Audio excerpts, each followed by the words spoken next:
എന്തായാലും ഇത് ഹസ്ബൻഡിനോട് പറയാതിരിക്കാൻ പറ്റില്ല. അപ്പോൾ എന്നെക്കാളും ഞാൻ പറയുന്നതിനേക്കാളും സോഫ്റ്റ് ആയിട്ട് എനിക്ക് പറയാൻ പറ്റുമെങ്കിൽ അതായിരിക്കും ബെറ്റർ. ഓക്കെ, ഇതിൽ കോംപ്ലിക്കേഷനായിട്ട് കാണുന്നത് എന്താണെന്ന് വെച്ചാൽ എനിക്ക് കൺസീവ് ആവാൻ പറ്റില്ല. അല്ല, വിഷമിക്കണ്ട, പ്രോബ്ലം ഹസ്ബൻഡിനാണ്. ഓപ്പണായിട്ട് പറയുകയാണെങ്കിൽ യുവർ ഹസ്ബൻഡ് ഈസ് ഇമ്പോർട്ടൻറ്റ്.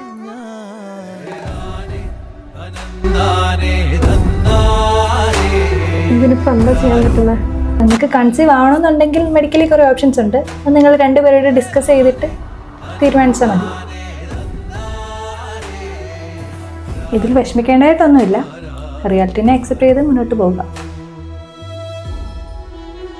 ശരി ഡോക്ടർ, ഞങ്ങളൊന്ന് ആലോചിച്ചിട്ട് പറയാം. Thank you.